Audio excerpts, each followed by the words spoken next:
السلام علیکم ورحمۃ اللہ وبرکاتہ۔ بسم اللہ الرحمن الرحیم۔ دوستو، یہ کہانی ہے گلناز کی، جس کا بچپن میں نکاح ہو جاتا ہے اور ایک دن اس کے بھائی کی طبیعت خراب ہونے پر ان کے گھر ایک ڈاکٹر آتا ہے۔ اسے وہ بہت اچھی لگتی ہے اور وہ گلناز کو خط لکھنے لگتا ہے۔ ایسے دونوں ایک دوسرے سے بے حد محبت کرنے لگتے ہیں۔ نہ جانے کیوں گلناز نکاح کے باوجود کسی اور کی محبت میں گرفتار ہو گئی تھی۔ کیا ہوگا ان کی محبت کا؟ کیا وہ طلاق لے کر اس ڈاکٹر سے شادی کر پائے گی؟ کیا ہوگا اس محبت کا انجام؟ یہ بتائیں گے آج کی ویڈیو میں، تو اس ویڈیو کو آخر تک لازمی دیکھیے گا۔ ویڈیو شروع کرنے سے پہلے آپ سے گزارش ہے، اگر آپ نے ابھی تک میرا چینل سبسکرائب نہیں کیا ہوا تو ابھی سبسکرائب کر لیں اور ساتھ لگے بیل آئیکن کو بھی ضرور پریس کر لیجئے گا تاکہ نئی آنے والی ویڈیوز آپ تک بر وقت پہنچتی رہیں۔ چلیں شروع کرتے ہیں آج کی کہانی۔ میرے ددھیال میں بچوں کے رشتے بہت چھوٹی عمر میں کر دینے کا رواج تھا۔ میری دادی پڑھی لکھی تھی، لیکن میرے دادا نے ہمیشہ اپنی مرضی چلائی اور دادی ہمیشہ کڑتی رہتی تھیں، لیکن دادا اپنے نام کے ایک تھے، وہ کبھی ٹس سے مس نہ ہوئے۔ ماضی کے جھروکوں میں نظر دوڑاؤں تو پھپھو کا معصوم چہرہ میری آنکھوں کو آنسوں سے دھندلا دیتا ہے۔ میری بڑی پھپھو کی عمر ان دنوں 7 برس تھی۔ میرے چچا پھپھو سے چھوٹے تھے۔ میرے دادا تعلیم یافتہ ہونے کے باوجود ان فرسودہ رسم و روایات کے سخت پابند تھے، جس کا دادی کو بہت صدمہ تھا۔ اکثر ان کی دادا سے سخت ناراضگی ہو جاتی تھی، مگر وہ ان کی باتوں کو خاص اہمیت نہیں دیتے تھے۔ خاندان کے ایک گھرانے سے میری بڑی پھپھو کے لیے رشتہ آیا۔ پھپھا 17 سال کے تھے جبکہ پھپھو ابھی 7 سال کی تھی۔ ان کی شادی کر دی گئی۔ یہاں عمروں کا فرق کوئی اہمیت نہیں رکھتا تھا۔ دادی کے چیخنے چلانے کا کوئی کسی پر اثر نہ ہوا۔ بھائی چھوٹے تھے۔ دادی نے ننھیال والوں سے مدد چاہی تو دادا ناراض ہو گئے۔ انہوں نے طلاق کی دھمکی دے دی۔ دادی کو اس بات کا بہت صدمہ تھا۔ وہ چارپائی سے لگ گئیں۔ وہ بہت روشن خیال تھی، لیکن اس فرسودہ خاندان میں پھنس گئی تھیں، مگر ان کی کسی نے پرواہ نہ کی۔ بیٹے ذرا بڑے ہوئے، انہوں نے ماں کو سنبھالنے کی کوشش کی۔ بڑی پھپھو بھی دادی سے ملنے نہ آتی تھیں۔ ابو اور تایا بڑے ہو گئے تو دادی نے اس واقعے کو دل سے بھلا دیا تھا۔ میری دوسری پھپھو سب سے چھوٹی اور بہت خوبصورت تھی۔ ابو اور تایا کی شادی ہو گئی۔ وہ دونوں ان رسموں کو صرف اس حد تک ناپسند کرتے تھے کہ لڑکیوں کو شادی چھوٹی عمر میں کرنے کے قائل نہ تھے۔ انہیں اس بات کا بہت دکھ تھا کہ ان کی بہن کی چھوٹی عمر میں شادی کر دی گئی تھی۔ میری چھوٹی پھپھو ذہین تھیں، اس لیے بھائیوں نے انہیں پڑھانے کا فیصلہ کیا۔ یوں تو ہمارے خاندان کی سبھی لڑکیاں خوبصورت تھیں، مگر پھپھو ان سب میں نمبر لے گئی تھی۔ ان کا نام گلناز تھا۔ وہ واقعی گل کی طرح نرم و نازک تھی۔ بچپن ہی سے لوگ ان کے حسن کی تعریف کیا کرتے تھے۔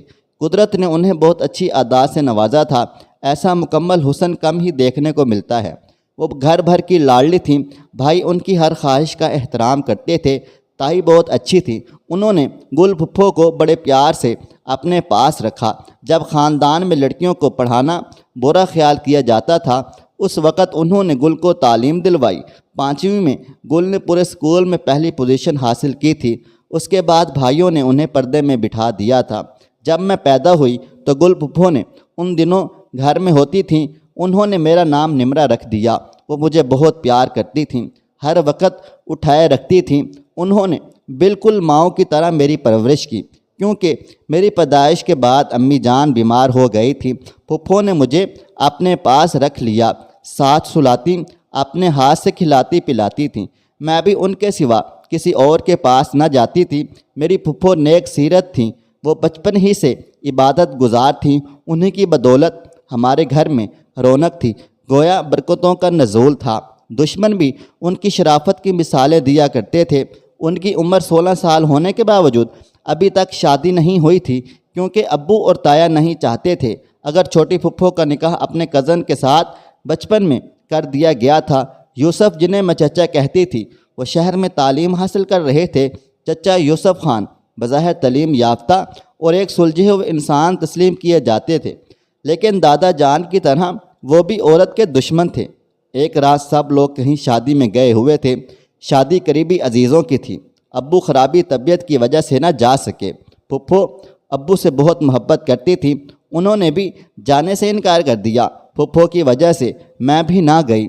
ابو کو اچانک رات کو تیز بخار ہو گیا۔ وہ بے سدھ ہو گئے۔ پھپھو کو کچھ سمجھ نہ آیا۔ ہمارے گھر کے ساتھ انہی دنوں ایک ڈاکٹر آ بیٹھا تھا، اس کی فیملی ساتھ تھی۔ ایک نوجوان لڑکی کا یوں رات کو نکلنا معیوب سمجھا جاتا تھا، مگر پھپھو سے ابو کی حالت دیکھی نہ گئی۔ وہ بغیر سوچے سمجھے مجھے ساتھ لے کر گھر سے نکل کھڑی ہوئیں۔ ڈاکٹر کا گھر اگلی گلی میں تھا۔ وہ بھاگتی ہوئی ڈاکٹر کے دروازے تک گئیں۔ رات کے 2 بجے تھے، سردیوں کی راتیں تھیں، لحاف سے اٹھنا بہت مشکل تھا۔ انہوں نے دروازہ بجایا۔ ڈاکٹر حبیب نے دروازہ کھولا۔ پھپھو گل کے منہ سے آواز نہیں نکل رہی تھی۔ انہوں نے بامشکل کہا، میرا بھائی بیمار ہے، جلدی سے چلیے۔ ڈاکٹر صاحب آپ کہاں سے آئی ہیں؟ وہ حیران و پریشان تھا کہ ایک نوجوان خوبصورت لڑکی رات کو اکیلی آ گئی، جبکہ زمانہ بھی خراب ہے، کہیں کوئی چال نہ ہو۔ پھپھو نے جب تایا جان کا نام لیا تو وہ فوراً آ گئے۔ ڈاکٹر کافی دیر بیٹھا رہا۔ ادھر پھپھو بھائی کی پریشانی میں لگی تھی، یہ بھی نہ جان سکی کہ وہ کب چپکے سے ڈاکٹر کے دل کی گہری وادی میں اتر گئی۔ وہ بہت اچھا آدمی تھا۔ ابو کو کافی دیر بعد ہوش آیا۔ ڈاکٹر کا کہنا تھا بخار نے دماغ پر اثر کر دیا تھا، اگر بر وقت طبی امداد نہ ملتی تو خدا نہ خواستہ اگلے جہان جانے کا اندیشہ تھا۔ انہوں نے بخار اتر جانے کے بعد ابو کو سکون کی دوا دی اور چلا گیا۔ گل انہیں چھوڑنے دروازے تک گئی۔ ڈاکٹر نے موقع غنیمت جانا اور کہہ دیا، میں نے آج تک آپ جیسی لڑکی نہیں دیکھی۔ آپ غالباً وہی ہیں جس کا میں نے آج تک انتظار کیا ہے۔ میں آپ کے بزرگوں سے شادی کے سلسلے میں بات کروں گا، آپ کے جواب کا انتظار ہے۔ اس کے خیالوں کے یلغار سے پھپھو بھی خود کو نہ بچا سکی، حالانکہ وہ جانتی تھیں کہ یوسف خان کی منقوہہ ہیں، وہ کسی وقت بھی انہیں لینے آ سکتا ہے۔ ڈاکٹر کی محبت کی پٹی ان کی آنکھوں پر ایسی بندھی کہ سب کچھ فراموش کر کے اس خار راستے پر قدم رکھ دیا۔ حالانکہ وہ بہت اچھی طرح جانتی تھیں اس جرم محبت کی سزا بہت کڑی ملے گی۔ ان حویلیوں میں ایسی لڑکیوں کو دفن کر دیا جاتا تھا۔ محبت نے گل کو بھی بے بس کر دیا۔ نہ چاہتے ہوئے بھی اس نے پیار کی پائل پاؤں میں باندھ لی، جس کی چھنکار وہ چھپانا چاہتی تھی مگر نہ چھپا سکتی تھی۔ بہت تھم تھم کے قدم اٹھاتی رہی، مگر اس کی پیار کے چھنکار نے لوگوں کو خبردار کر دیا۔ یہ اظہار گل نے تو نہیں کیا، مگر ڈاکٹر حبیب کو جب آئیڈل ملا تو انہوں نے انتظار نہ کیا۔ میری عمر ان دنوں 7 سال کی تھی۔ ایک دن اسکول سے واپسی پر مجھے راستے میں ڈاکٹر صاحب مل گئے۔ انہوں نے بڑے پیار سے مجھے روکا، اپنے ساتھ لے گئے، ٹافیاں لے کر دیں۔ وہ مجھے بہت اچھے لگتے تھے۔ انہوں نے آتے ہوئے مجھے ایک خط دیا کہ یہ خط اپنی گل کو دے دینا اور کسی کو نہ بتانا، اور نہ گھر والے تمہاری پھپھو کو گولی مار دیں گے۔ ان کا یہ نفسیاتی حربہ کارگر ثابت ہو گیا۔ میں واقعی اس بات سے ڈر گئی تھی۔ گھر آئی، پھپھو تائی کے ساتھ بیٹھی تھیں۔ میں خاموشی سے کمرے میں چلی گئی۔ جب مجھے اس طرح خاموشی دیکھا تو پھپھو میرے پیچھے آ گئی۔ میں نے خط دیتے ہوئے ساری تفصیل بتا دی۔ انہوں نے جلدی سے خط لیا اور چلی گئیں۔ اسی شام انہوں نے مجھے جواب لکھ کر دیا۔ میں نے انتہائی رازداری سے ڈاکٹر صاحب تک پہنچا دیا۔ نہیں جانتی تھی خط میں کیا لکھا تھا، مگر خط پڑھ کر ڈاکٹر صاحب بہت زیادہ خوش ہو گئے۔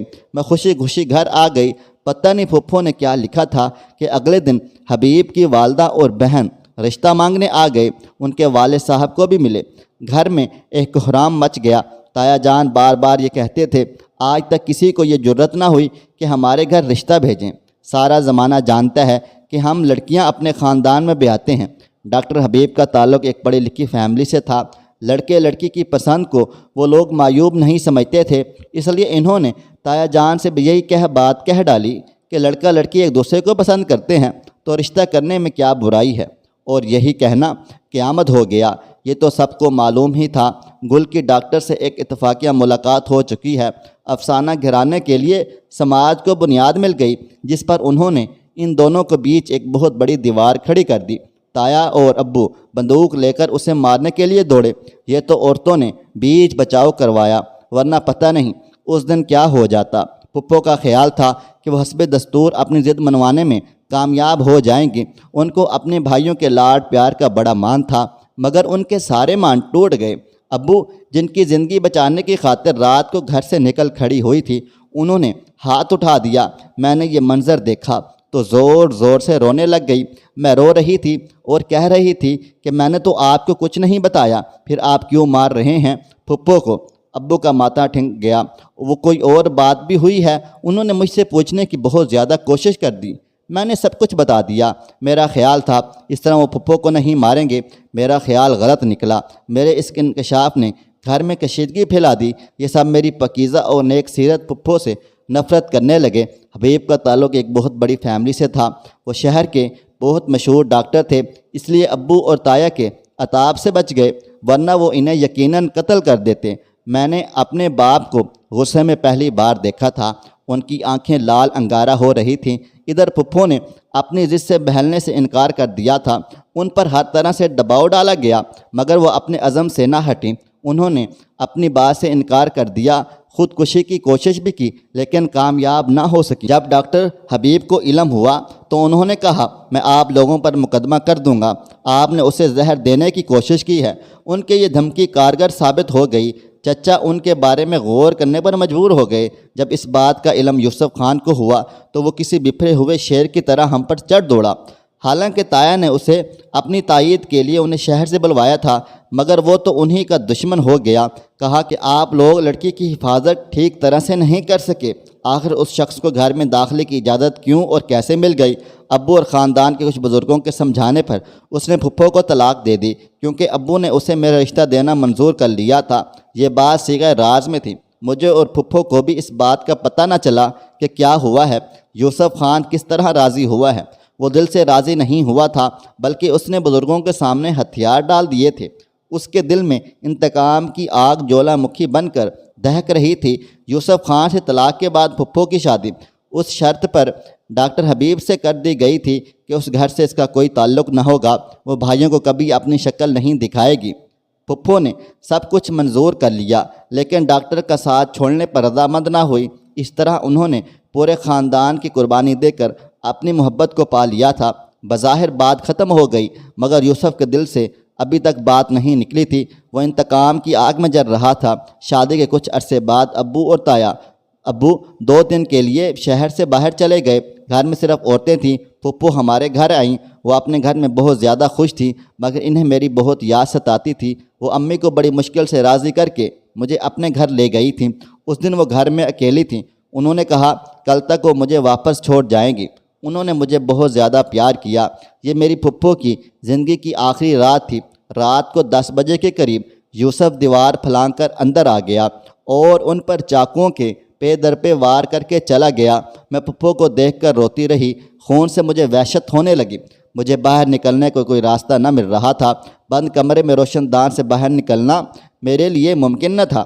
ایک کھڑکی دکھائی دی، تبھی میں نے اس کو کھول کر نکل بھاگی تھی۔ مجھے پولیس والوں کو بیان دینا پڑا۔ جو دیکھا تھا منوعاً بتا دیا۔ انہوں نے یوسف کو دھر لیا۔ اس وقت مجھے معلوم ہوا پھپھو کے بدلے یوسف خان سے میرا نکاح ہو چکا تھا۔ اس بنا پر تایا نے اسے بچانے کی بہت زیادہ کوشش کر دی۔ دوسرے وہ ان کے جذبات کا بھی ترجمان تھا، اس لیے اسے سزائے موت سے بچانا چاہتے تھے۔ ڈاکٹر حبیب نے مجرم کو سزا دلوانے کے لیے پیسہ پانی کی طرح بہا دیا۔ آخر کار یوسف کو اس کے کیے کی سزا مل گئی۔ رواجوں کے دیو نے نہ جانے کتنے گھر کو اجاڑ دیا۔ ڈاکٹر حبیب نے آج تک شادی نہیں کی، وہ غیر ملک چلے گئے ہیں۔ مجھ پر 9 عمری میں بیوگی کا دھبا لگ گیا ہے۔ یہ ظلم پتہ نہیں کب تک جاری رہے گا۔ دوستو، بے شک ایسا اکثر خاندانوں میں ہوتا ہے کہ صرف اپنے خاندان میں رشتے ہوتے ہیں، لیکن اسلام میں ایسا کچھ نہیں۔ لیکن ہاں، یہ غلط ہے۔ اتنی کم عمری میں نکاح نہیں کرنا چاہیے، ورنہ ایسے ہی نتیجے ہوں گے اور ایسے ہی واقعات رونما ہوتے رہیں گے۔ دوستو، آپ کا اس بارے میں کیا کہنا ہے؟ کمنٹ باکس میں لازمی بتائیے گا۔ اور آپ کے خاندان والے رشتے کیسے کرتے ہیں؟ آیا وہ بھی اس رسم و رواج کو مانتے ہیں یا نہیں؟ اپنی رائے ضرور دیجیے گا۔ مجھے آپ اگلی ویڈیو تک اجازت دیں۔ اللہ حافظ۔